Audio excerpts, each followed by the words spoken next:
يصنعوا فيروس وينشروه في العالم باش الشركات الرأسمالية تحصل أموال ببيع الأموال. عيب، هذا حرام عليكم. الأمصال لا تباع، الدواء لا يباع. اقروا الكتاب الأخضر، لا يسمح ببيع الدواء. الدواء لا يباع.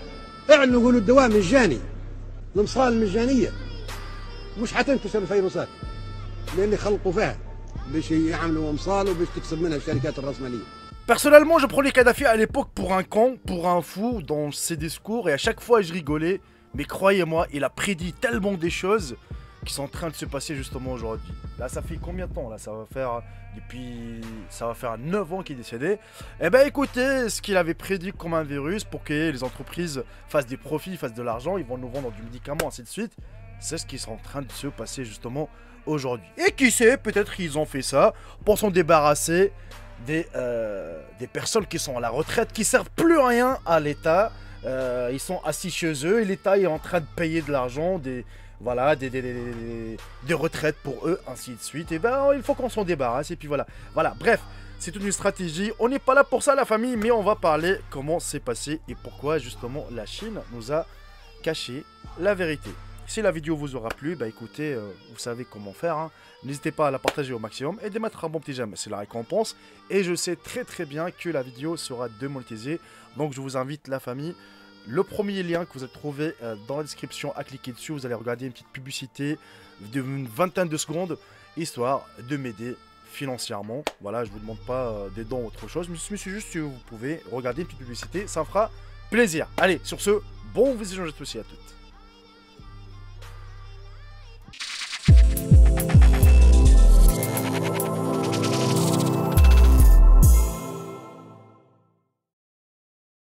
Li Wenliang, un médecin de 33 ans à l'hôpital central de Wuhan, a écrit à ses collègues sur la messagerie instantanée WeChat que l'épidémie pourrait survenir le 30 décembre 2019. Il a examiné 7 patients présentant des symptômes qu'il pensait à tort être le SRAS. Cette maladie s'est propagée à la province de Guangdong en 2002 et s'est ensuite propagée en Asie. Depuis lors, les Chinois ont peur de son retour. Le lendemain, le Dr Li et 7 autres médecins qui ont également sonné l'alarme ont été appelés par la police et avertis de la responsabilité des fausses déclarations et de la propagation de la panique. Bien que le même jour, la Chine ait informé l'Organisation mondiale de la santé, l'OMS, d'un nouveau type de virus enregistré à Wuhan. Cependant, les autorités chinoises ont assuré que le virus n'est pas transmis de personne à personne et que sa source la plus probable est la viande d'animaux sauvages qui est vendue au marché d'alimentation locale. Le marché a bien sûr été immédiatement fermé.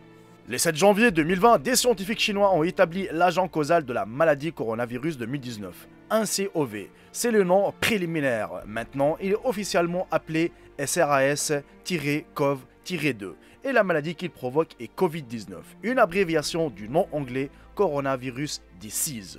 Et le 12 janvier a partagé avec l'OMS des informations sur les séquences du génome du nCoV 2019. Le lendemain est très important dans la chronique des événements. Le 13 janvier, selon le Centre chinois des contrôles et des préventions des maladies, un test accessible pour 2019 nCoV est apparu. Le Dr Li, quant à lui, a continué de recevoir des patients. Le 10 janvier, sa température a augmenté et une toux est apparue.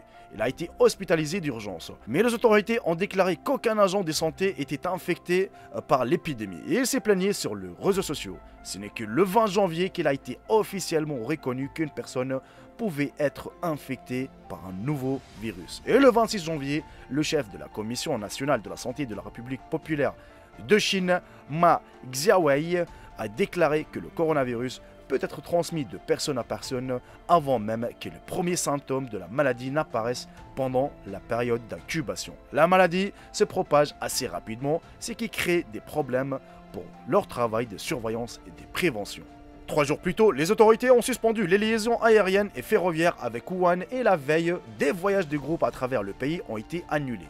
Environ 5 millions de personnes ont quitté Wuhan avant que la ville ne soit bloquée. Le 29 janvier, des événements de masse ont été annulés dans toutes les provinces de la Chine continentale. Les services de bus interurbains ont été suspendus et les territoires visités par les touristes ont été fermé. Les Chinois ont lancé une campagne nationale de prévention incitant les gens à porter des masques, à se laver les mains, à s'isoler et à s'abstenir de se rassembler. Dès que l'OMS a annoncé la pandémie, après quelques heures, les autorités chinoises ont commencé à parler du pic de l'épidémie dans leur pays en raison des efforts héroïques des professionnels et des gens ordinaires. À Wuhan, le dernier des 16 hôpitaux temporaires créés pour les personnes infectées par le nouveau virus a été fermé.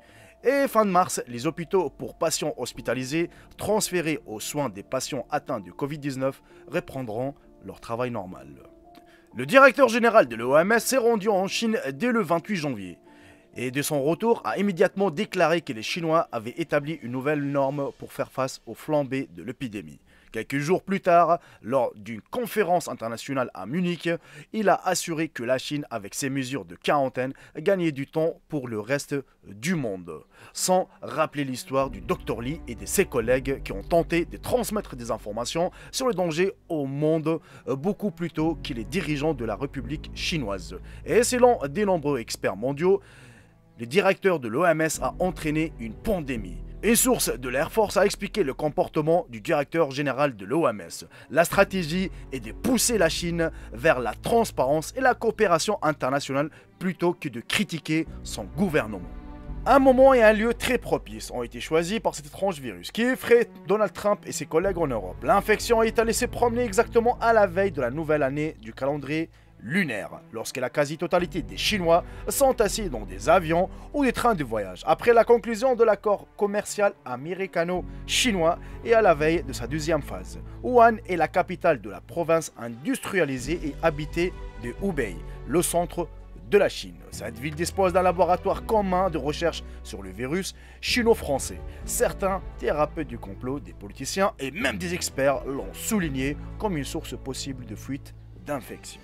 Et si vous êtes resté jusqu'à la fin de la vidéo, la famille jusqu'ici, n'hésitez pas à m'écrire dans l'espace commentaire le prénom du docteur, professeur, docteur Didier Raoult. Vous écrivez soit Didier, soit Raoult, histoire de savoir combien de personnes ont resté jusqu'à la fin de la vidéo. Franchement, est-ce que vous savez jusqu'à aujourd'hui, le 1er avril, c'est pas un poisson d'avril, il y a 335 000 PV qui ont été distribués en France.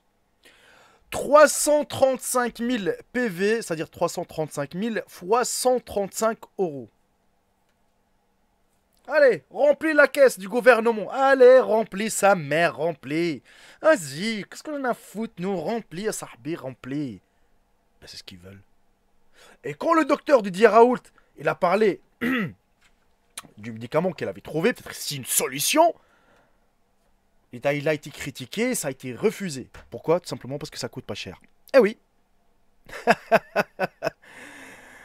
Qu'est-ce que je vous ai dit en fait? Qu'est-ce qu'il a dit Kadhafi? Kadhafi il a dit quoi? Ils vont créer un virus, ils vont vous vendre un médicament qui coûte super cher. Ils savent ce qu'ils veulent justement.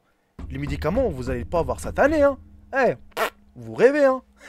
On va rester chez nous au minimum 3-4 mois, voire plus encore.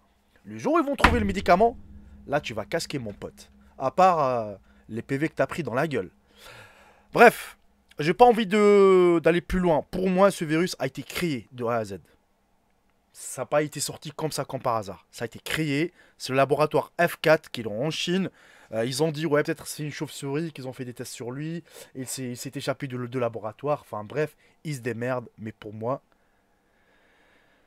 ils sont tous d'accord de faire sortir ce virus, justement, en Chine et se faire propager dans tout le monde entier. Puis voilà, comme je dis, c'est pour faire des économies, pour nous vendre du médicament. Enfin bref, c'est une grande liste. J'ai tellement de preuves sur mon téléphone et j'ai pas envie que le lendemain à 5 h du matin, il y aura des flics chez moi. Bref, la famille, si la vidéo vous aura plu, si vous êtes d'accord avec moi, bah, dites-moi dans l'espace commentaire. Si vous n'êtes pas d'accord avec moi, bah, dites-le moi aussi. Sur ce, je vous embrasse tous. Profitez bien de votre journée, de votre soirée. Et je vous dis à très bientôt pour une nouvelle vidéo. Salut tout le monde, c'est Jaiko. Bye bye, ciao ciao. Je vous aime tous mes frères et sœurs.